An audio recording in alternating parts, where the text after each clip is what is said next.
Ok. Yates Pool é um campo de petróleo famoso no oeste do Texas.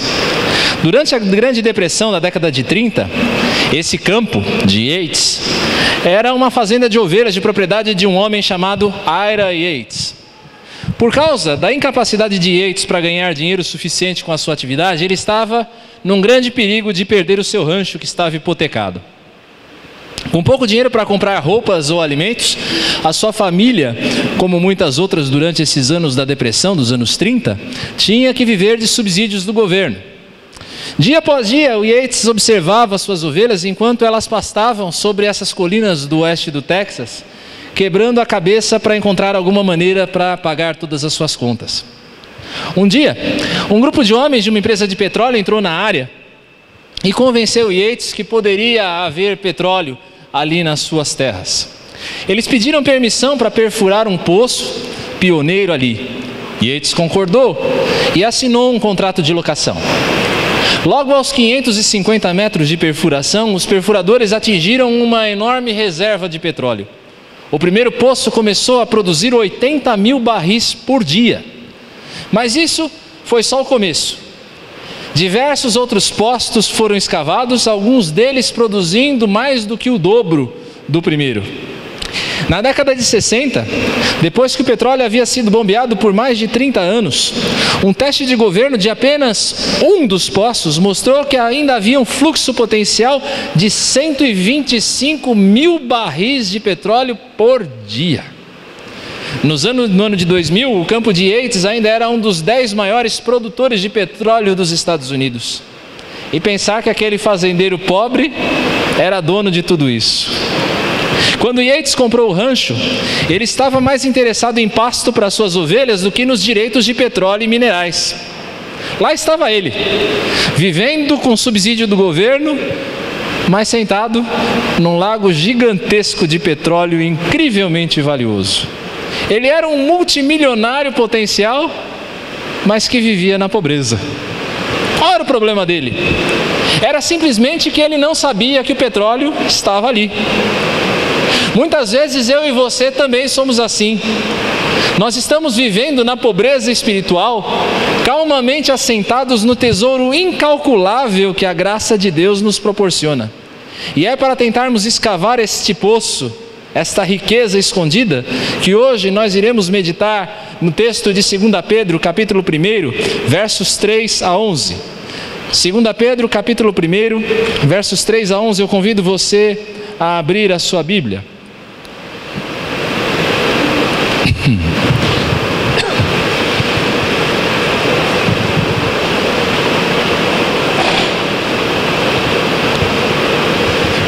Diz-nos assim a palavra do Senhor: visto como, pelo seu divino poder, nos têm sido doadas todas as coisas que conduzem à vida e à piedade, pelo conhecimento completo daquele que nos chamou para a sua própria glória e virtude, pelas quais nos têm sido doadas as suas preciosas e muito grandes promessas, para que por elas vos torneis coparticipantes da natureza divina, livrando-vos da corrupção das paixões que há no mundo. Por isso mesmo vós, reunindo toda a vossa diligência, associai com a vossa fé a virtude, com a virtude o conhecimento, com o conhecimento o domínio próprio, com o domínio próprio a perseverança, com a perseverança a piedade, com a piedade a fraternidade, com a fraternidade o amor. Porque estas coisas existindo em vós e em vós aumentando, fazem com que não sejais nem inativos, nem infrutuosos no pleno conhecimento de nosso Senhor Jesus Cristo. Pois aquele a quem estas coisas não estão presentes é cego, vendo só o que está perto, esquecido da purificação dos seus pecados de outrora. Por isso, irmãos, procurai com diligência cada vez maior confirmar a vossa vocação e eleição, porquanto procedendo assim não tropeçareis em tempo algum, pois desta maneira é que vos será amplamente suprida a entrada no reino eterno de nosso Senhor e Salvador Jesus Cristo. O tempo em que Pedro escreveu essa sua segunda carta era um tempo de muita preocupação. Era o início da perseguição romana sob domínio de Nero. Pedro sabia que restava a ele pouco tempo de vida. Logo, certamente ele seria executado por causa de sua fé. Ele deseja então trazer uma última palavra de instrução aos crentes. Os crentes deveriam crescer sempre no conhecimento de Cristo. Esse conhecimento é um conhecimento que se constrói na prática da virtude. Aquilo que o apóstolo chama de piedade é um conhecimento que se constrói na prática. É um conhecimento, nesta carta, que seria provado pelos falsos mestres que viriam depois que Pedro partisse. Pedro sabia que falsos mestres iriam aparecer na igreja, e esse conhecimento seria provado na resistência a esses falsos mestres. Esse era um conhecimento que deveria ser um conhecimento perseverante, um conhecimento que deveria se manter firme até que Cristo viesse. A segunda vinda de Cristo é um tema muito forte na carta de Pedro, e os crentes deveriam crescer nesse conhecimento até que Cristo viesse. A instrução de Pedro é a seguinte: o crescimento nunca cessa. O crescimento do crente jamais pode parar. O crescimento é algo que é construído na prática do dia a dia. Você deve todo dia crescer um pouquinho. E é por isso que o tema da nossa mensagem é crescendo passo a passo. É no intuito de incentivar você a continuar crescendo a cada dia, a não achar que você já cresceu o suficiente, mas que você permaneça firme, crescendo sempre. Desde do Otávio, o Otávio eu creio que seja o mais jovem, não, minto. O Dudu, que é o mais jovem, o Eduardo, até o seu Eudes, todos nós temos de continuar crescendo todos os dias. Seu Eudes tem que continuar crescendo? Tem que continuar crescendo todos os dias, crescendo passo a passo. E o primeiro ponto que eu quero chamar a atenção de você com base nesse texto está nos versos 3 e 4. Esse texto vai nos mostrar que Deus, ele é a base do crescimento. Deus é o fundamento do crescimento do cristão. E Ele é esse fundamento porque Ele é a fonte de tudo aquilo que conduz à vida e à piedade. Deus é a fonte, Ele é o princípio, é a base de tudo que conduz à vida e à piedade. Vida nesse sentido entendido justamente como a vida eterna. Deus é que nos dá a vida eterna, aquela que começa quando eu e você recebemos a Cristo. Vida que dura para todo sempre, vida que não tem fim. É a vida verdadeira. Não apenas a vida que eu e você temos hoje, mas vida verdadeira, que começa em Cristo e termina na eternidade. Deus também é a fonte de todas as coisas que nos levam à piedade. E piedade é aqui entendido como o desejo sincero de obedecer a Deus. É aquele desejo que o crente tem de fazer o que é certo. Mas não apenas Deus é a fonte do desejo, Ele é a fonte também do poder para fazer, porque só o desejo não basta. Você não pode atender a esse desejo de fazer o bem, de fazer o que é certo, se não houver o poder de Deus em você. Como é que Deus faz isso? Pedro nos diz, é pelo seu divino poder. É o divino poder de Deus operando em nós, pelo Espírito Santo, que nos dá tudo aquilo que nós necessitamos para crescer. É o Espírito Santo agindo em você, que te dá o poder, que te dá a habilidade, que te dá a capacidade de crescer. Todo aquele que já tem a Cristo tem o Espírito Santo. E como é que o Espírito Santo faz isso? Como é que Ele nos faz crescer? Ele nos revela a Cristo. O Espírito Santo revela a Cristo diante dos nossos olhos. Ele nos dá o conhecimento de quem Jesus é. Sem o Espírito você não pode saber ao certo quem é Jesus. Sem o Espírito você não pode saber a respeito da obra de Jesus Cristo, daquilo que Jesus fez por você, da cruz. Sem o Espírito Santo você não pode crer nas promessas de salvação, nas grandes e preciosas promessas que Deus faz a cada um de nós por meio da sua palavra. O Espírito Santo é que nos livra da cegueira espiritual. É Ele quem abre os nossos olhos para conhecer a Jesus Cristo. Mas esse conhecimento não é um conhecimento meramente intelectual. Nós não estamos falando aqui simplesmente de ciência. Nós não estamos falando aqui simplesmente de informação a respeito de Cristo. O Espírito Santo, ele nos dá um conhecimento de Cristo que é um conhecimento prático, como a Raquel destacou bem aqui na liturgia. É o conhecimento experimental de você viver com Cristo, de você ter experiência com Ele.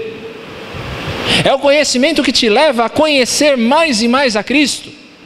E conhecendo mais e mais a Cristo, você se parece a cada dia mais e mais com Ele. É esse conhecimento que o Espírito Santo nos dá acerca do Senhor Jesus.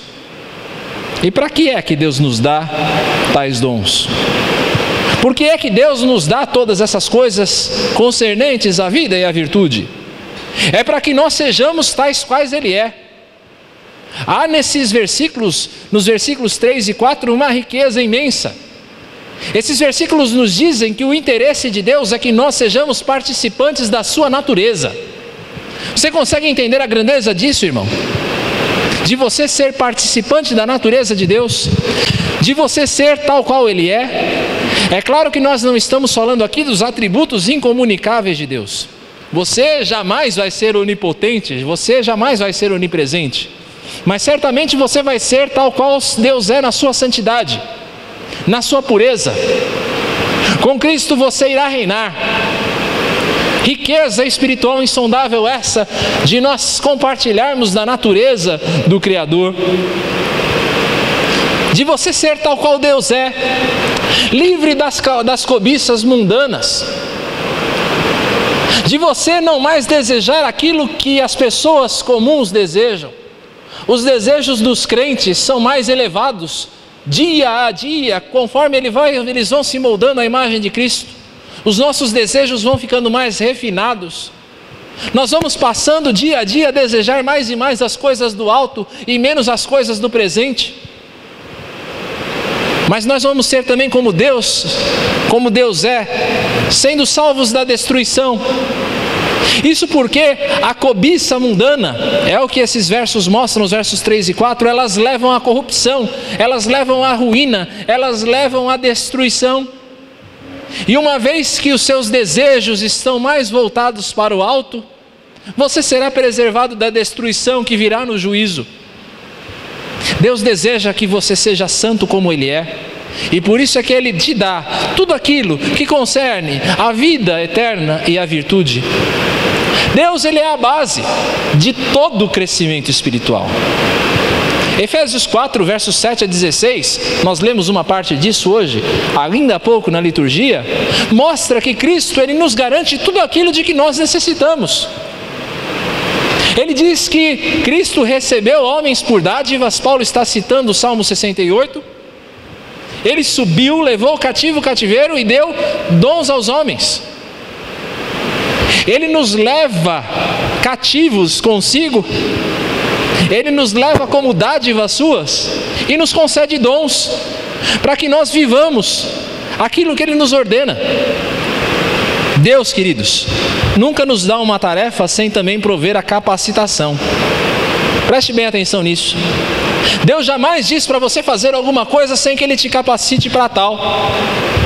Se Ele te diz que você deve ser santo como Ele é santo, Ele te dá capacidade para isso. Um bom exemplo disso está no artesão Bezalel, conforme você vê nos relatos ali do Pentateuco. Deus diz a Moisés: olha, vocês vão erguer um tabernáculo para mim, vocês vão fazer uma tenda, assim, assim, assado. Todas as determinações, todas as características, as especificações estavam ali dadas por Deus a Moisés. Mas Deus, Ele não diz simplesmente você vai fazer isso. Ele diz: olha, separa esse homem para mim, e eu vou dar capacitação para esse homem, eu vou dar do meu espírito para esse homem, para que ele faça tudo conforme eu estou mandando. Você está entendendo, querido? Deus não simplesmente te disse para ser santo, Ele te deu aquilo que é necessário para que você seja, para que você cresça.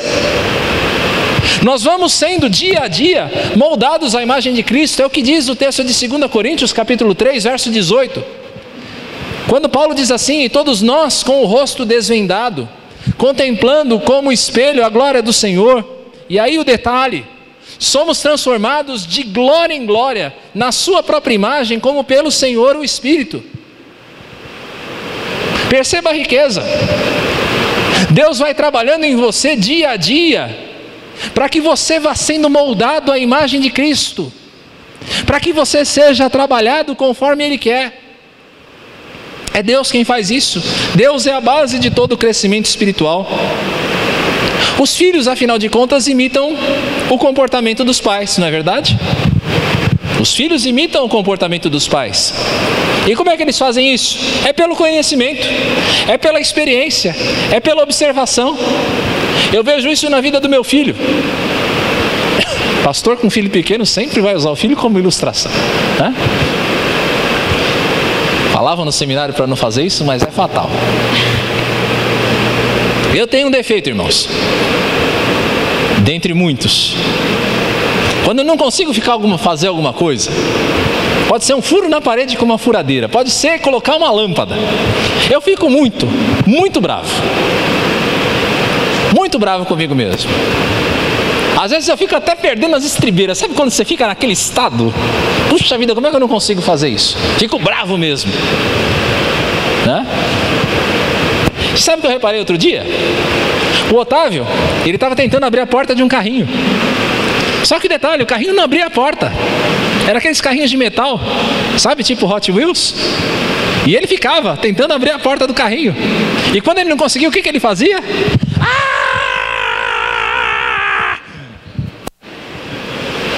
Os filhos, eles aprendem dos pais pela observação. Assim também nós, quanto mais nós conhecemos a Cristo, quanto mais nós experimentamos a Cristo, quanto mais nós observamos e aprendemos de Jesus, mais parecidos com Ele nós vamos ficando. O que eu estou querendo mostrar aqui é que você tem tudo aquilo que você necessita para crescer. Preste bem atenção. Você tem tudo o que você necessita para crescer. Diante dos desafios que a vida te dá, diante do desafio do crescimento na palavra de Deus, conforme o Senhor nos exorta, nunca se diga incapaz. Jamais pense de si mesmo que você não é capaz de crescer, ou que o crescimento é algo difícil demais para você. Saiba que Deus te capacita. Ele te dá tudo aquilo de que você precisa. Deus, Ele é a base de todo o crescimento espiritual. Mas o texto nos fala mais. Ele nos fala também que eu e você somos os operários. Nós somos os operários do crescimento.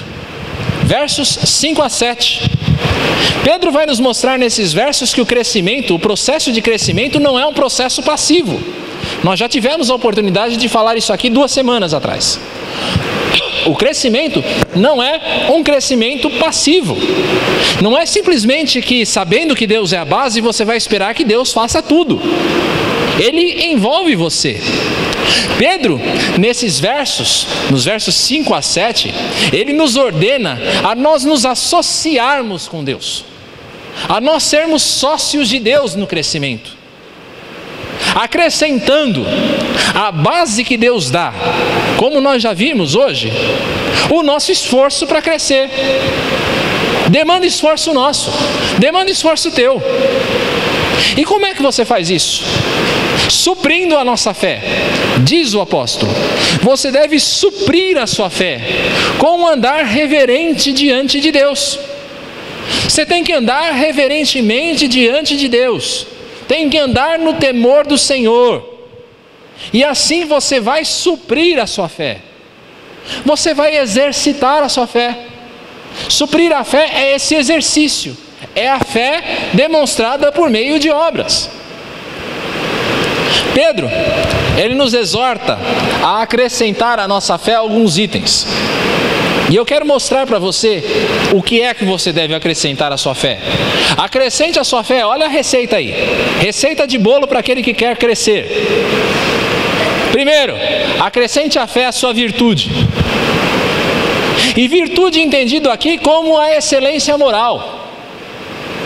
Você deve ser moralmente, buscar ser moralmente a melhor pessoa que você puder. Se a Bíblia diz faça, você faz. Se a Bíblia diz não faça, não faça. E para de buscar justificativa para fazer aquilo que você quer. A gente adora buscar justificativa para fazer as coisas que a gente quer e que a Bíblia diz para você não fazer. Não é verdade? Então, para de inventar desculpa. Acrescente à tua fé a virtude. Busque a excelência moral. Busque o bom testemunho. Procure moldar a tua vida conforme o padrão da Escritura. Mas não acrescente apenas a virtude. Acrescente também à sua vida o conhecimento. Conhecimento entendido aqui como um entendimento correto das circunstâncias. De você ver as circunstâncias da sua vida e fazer a respeito delas uma avaliação correta. Você consegue fazer uma avaliação correta acerca das circunstâncias da sua vida? Muitas vezes a gente não consegue. Nós olhamos para situações, nós olhamos para circunstâncias e nós analisamos a nossa circunstância conforme a nossa própria maneira de pensar e de julgar as coisas. Queridos, nós temos de analisar as circunstâncias conforme o olhar de Deus. Você tem de conhecer. Hoje na escola bíblica o Josué nos lembrou isso. Obrigado, Neres. Hoje na escola bíblica o Josué nos lembrou isso. Quando ele falou, desculpe, não foi Josué não, acho que foi Sandra. Quando falou que para você fazer essa avaliação correta, você tem de conhecer a tua Bíblia. Tem de conhecer a Escritura. E aí você vai olhar as circunstâncias de acordo com a tua Bíblia. Conhecimento, acrescente à sua fé também o conhecimento. Vamos seguir na receita. Acrescente ao seu conhecimento o quê? Domínio próprio. Você avaliou a circunstância? Você consegue saber ali, de olhando a circunstância, o que é que para você tem que fazer? Ok, então se domine diante das circunstâncias. Porque às vezes a gente faz até a avaliação correta, não é? Mas na hora de levar isso para a prática, aí eu vou fazer do meu jeito. Sabe aquela situação em que você olha e diz: Deus, eu sei que está errado, mas fecha os olhos aí um pouquinho? É desse domínio próprio que a gente está falando. Vira o rosto aí, Deus, porque eu vou fazer a minha vontade. Acrescente à tua fé, então, o domínio próprio. Acrescente ao domínio próprio, diz Pedro, o quê? Tua Bíblia está aberta? Acrescente ao domínio próprio a perseverança. O que é perseverança? É o propósito firme de seguir adiante. Você tem um alvo e você não vai desistir desse alvo por nada nesse mundo. Eu estou olhando para o Senhor Jesus Cristo, Ele é o prêmio da soberana vocação. Eu vou seguir a carreira até o fim, eu vou completar a carreira e eu vou guardar a fé. Seja qual for o preço, seja quais forem as dificuldades, eu vou seguir adiante. Para trás não volto, não volto não, já dizia R.R. Soares.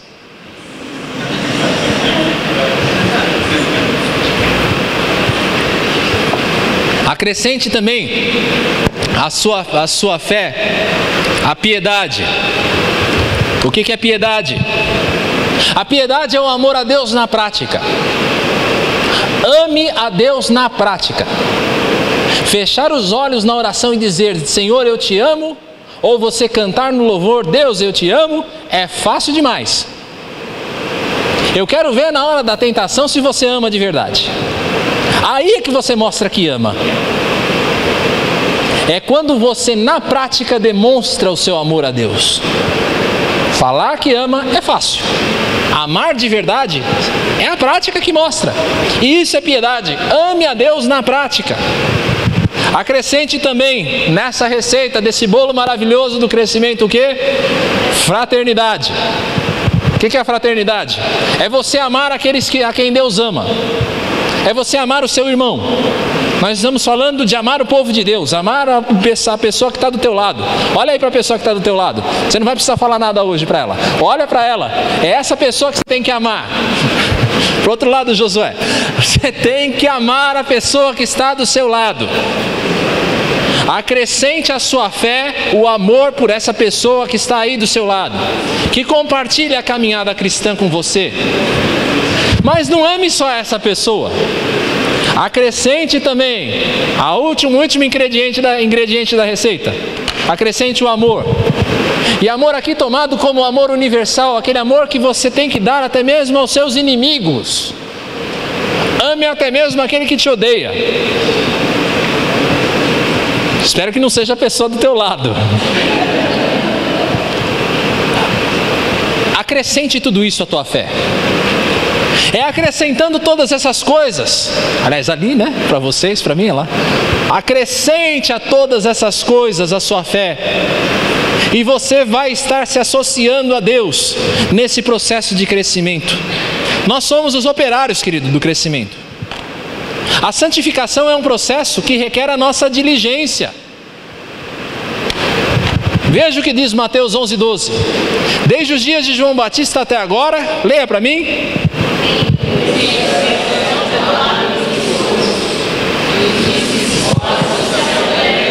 O reino dos céus é tomado por esforço. Isso não quer dizer que você vai ser salvo pelas obras, mas quer dizer que você deve perseverar. Quer dizer que você deve confirmar a tua eleição. Quer dizer que você tem que ser um bom soldado de Cristo. O reino dos céus é tomado por esforço. Sabe quando o Tite estava se despedindo do Corinthians? Alô, galera corintiana? Ele disse uma frase interessante. Ele estava falando a respeito das conquistas, do bom tempo que ele teve no Corinthians. E aí o repórter perguntou, mas e se o Corinthians consegue a classificação para a Libertadores? Aí ele disse, olha, então aí eu me amarro aqui no CT e ninguém me tira daqui. É assim que deve ser a sua atitude em relação a Cristo. Eu me amarro em Cristo e não vai ter quem vai me tirar do lado dele. Eu vou me amarrar aqui, ó, no Senhor Jesus, nos pés da cruz, e ninguém vai me tirar.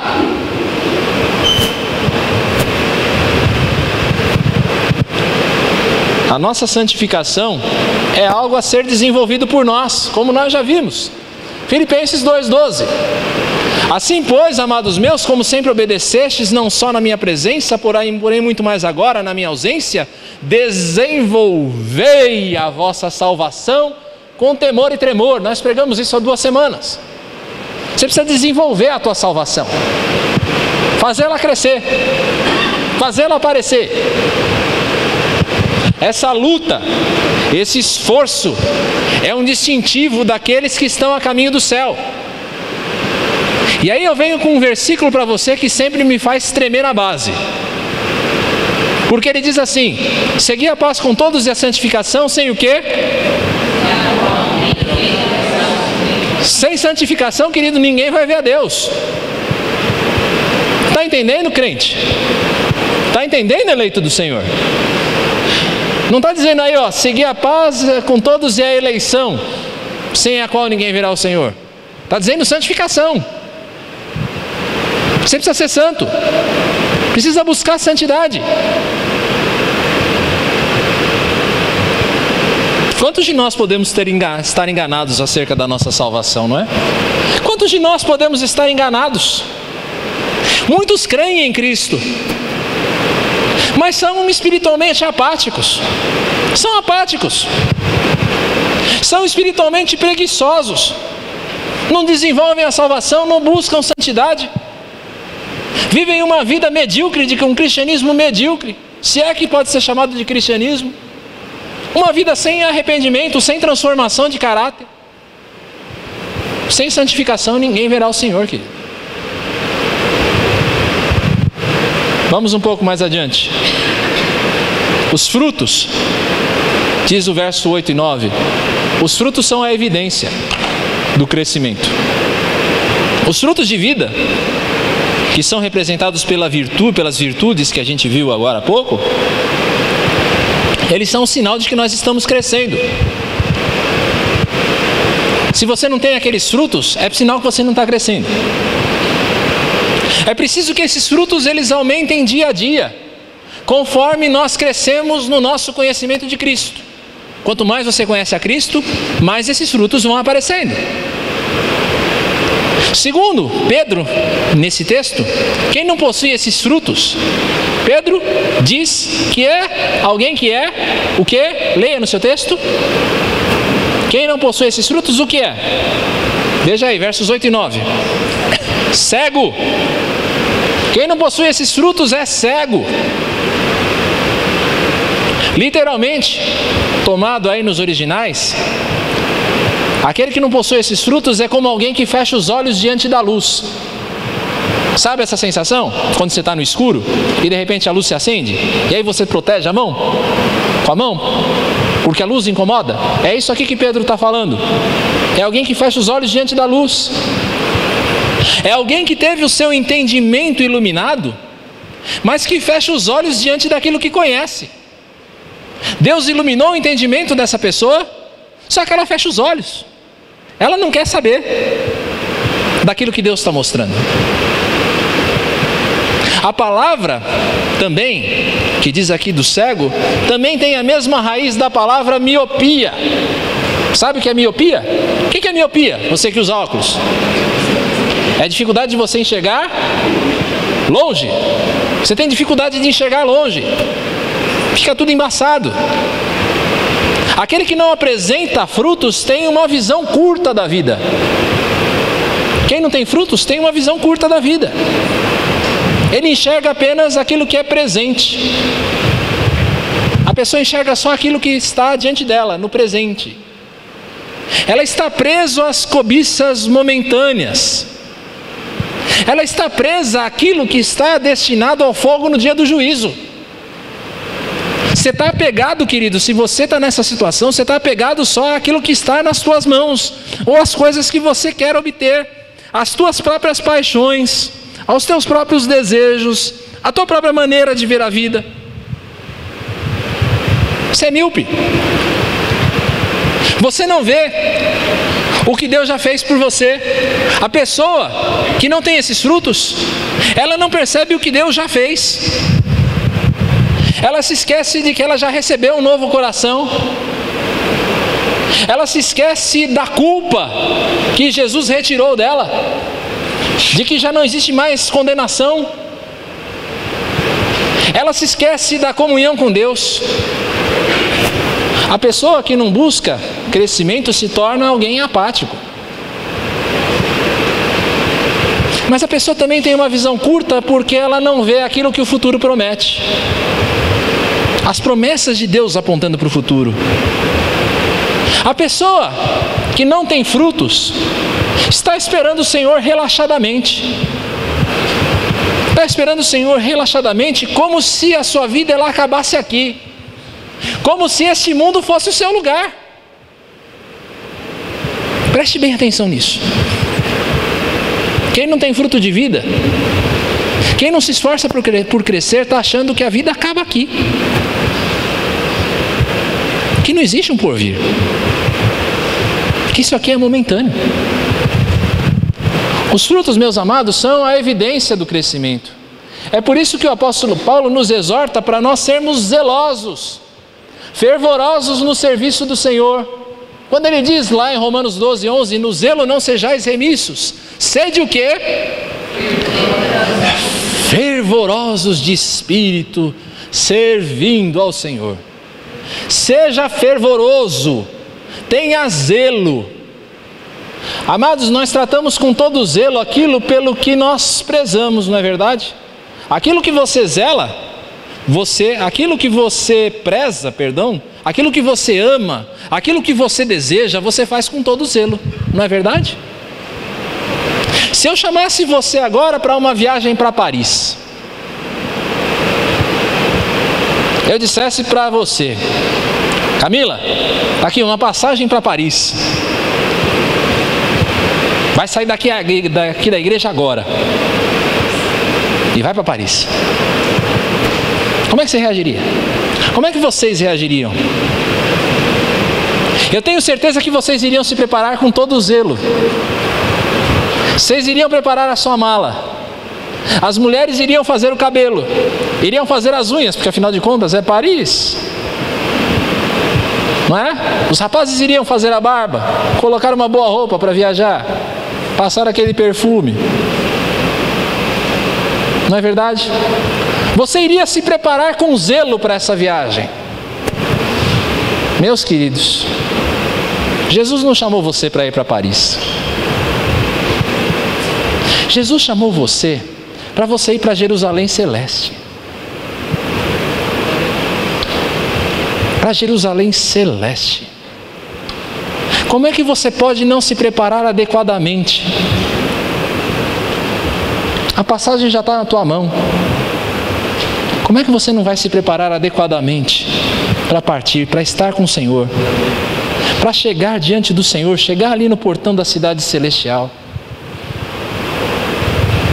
O mesmo Paulo traz uma exortação muito séria para o nosso coração em 2 Coríntios 13:5. E eu quero que você leia em silêncio isso.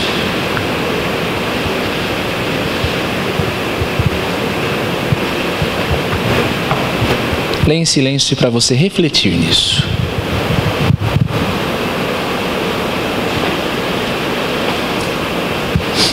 E aí eu pergunto a você: você se considera aprovado diante de Deus?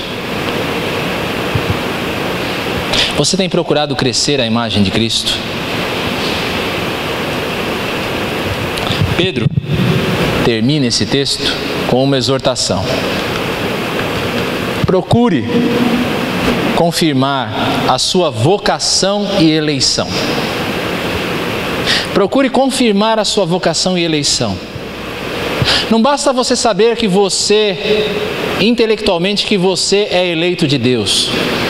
Não basta você saber intelectualmente que você é um eleito de Deus.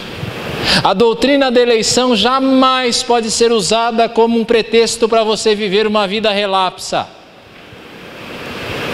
Nós recebemos da parte de Deus um tesouro incalculável, a bênção de nós sermos chamados seus filhos. A vida, meus irmãos, é uma prova. Você que é pai, o que é que você prefere? Que o seu filho passe com uma nota 5 ou com uma nota 10? Wene, o que é melhor? A Vitória passar com uma nota 5? Passou, raspando. Ou uma nota 10? Você pode escolher passar raspando no exame de Deus. Você pode entrar no reino pela frestinha da porta.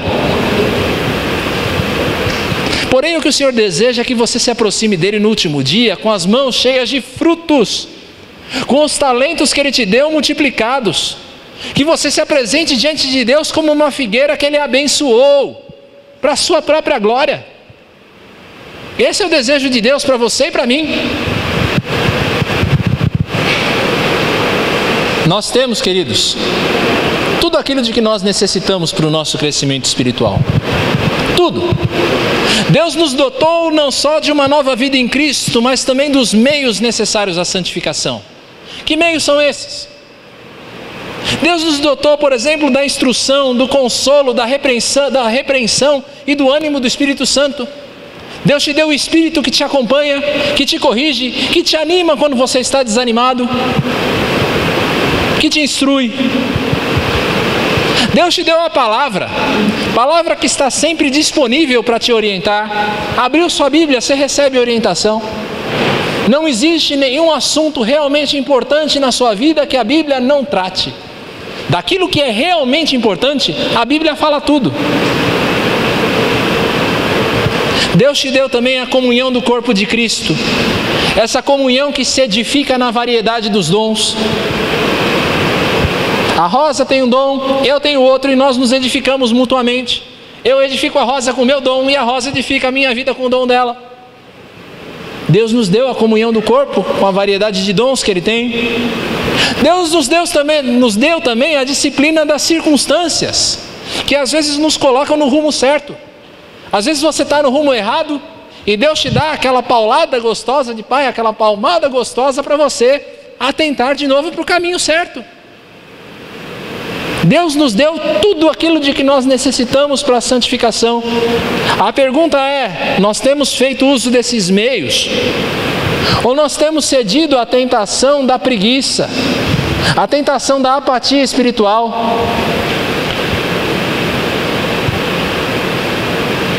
O modelo do crescimento é Cristo. Você precisa saber disso também. O modelo do crescimento é Cristo. O modelo de crescimento não é qualquer pastor, não é qualquer líder. Cristo é o modelo do crescimento. Ele é o padrão de medida se eu e você estamos crescendo ou não. Você precisa olhar para si mesmo, sinceramente, e avaliar se você está mais parecido com Cristo hoje do que você estava parecido ontem. Se você está se assemelhando mais a Cristo hoje do que você estava ontem. Você está mais parecido com Jesus? Outra coisa que você precisa saber: tudo que é vivo cresce e gera fruto. Tudo que é vivo cresce e gera fruto.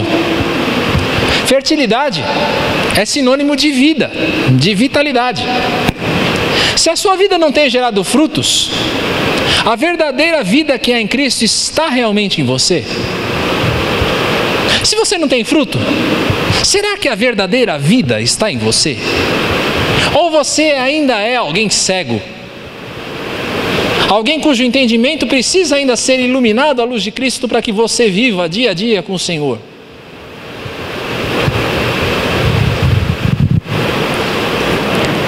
Por último, o quanto as promessas de Deus têm alimentado a sua vida espiritual? Quanto as promessas de Deus têm alimentado a sua vida espiritual? Às vezes eu e você, nós não crescemos porque nós estamos com os olhos presos em demasia no presente. Você olha só para o presente, você olha para a tua luta, você olha para a tua prosperidade no presente e você não atenta para as promessas de Deus para você. Quantas promessas de Deus têm alimentado a tua vida espiritual? Às vezes nós não nos atentamos também para aquilo que Deus já fez no passado. Infelizmente tem muito crente por aí que vive aquela vida da hiena, do lip, do hard har, né? Lembra do desenho? Ah, dia, ah, céus, ah, azar. A vida do crente passa assim: ah, dia, ah, céus, ah, azar. Você pergunta para o irmão: irmão, e aí, como é que está a tua vida? Pastor, aquela luta, pastor de sempre. O cara nunca está bem, gente. Meu Deus do céu, o que é que Deus já fez na tua vida? Olha para o que Deus já fez na tua vida. Olha para quem você era e para quem você é hoje. Se não tem diferença nenhuma, então você precisa se converter, irmão. Vem falar comigo, vem falar com os presbíteros, vem falar com alguém mais maduro. Atente para o que Deus já fez na tua vida, atente para aquilo que Ele ainda garante que vai fazer. Não perca o teu foco do prêmio da soberana vocação. Você precisa se lembrar de que você é um peregrino voltando para casa. O teu lugar não é aqui. O teu lugar não é aqui. Fala aí, o meu lugar não é aqui. Para guardar no coração. O meu lugar não é aqui. Teu lugar não é aqui, querido. Você está aqui de passagem. Você está voltando para casa. Olha que coisa gostosa, você está voltando para casa. Tem coisa mais gostosa depois de uma viagem? Tá certo, a gente aproveita a viagem. Mas não é gostoso quando você entra em casa, aí você deita naquela tua cama? É melhor que qualquer quarto de hotel. Não é verdade? Aquele lençol com aquele cheirinho que você tirou ali da gaveta na hora. Gente, você está indo para casa.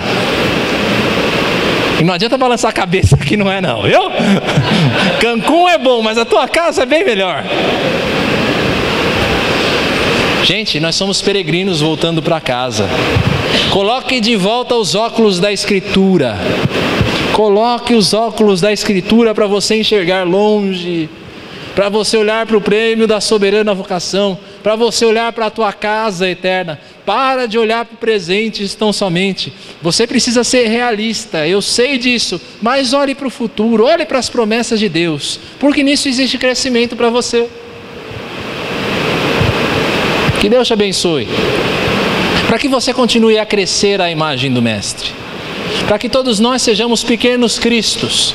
É isso que quer dizer cristão, que você seja como Cristo, que cada dia a gente possa se encontrar e você possa olhar para mim e dizer: César, hoje você está mais parecido com Cristo. Não porque você deixou o cabelo e a barba crescer, mas porque o teu caráter, o meu caráter esteja mais e mais parecido com o Senhor, para a glória do nome do nosso Deus.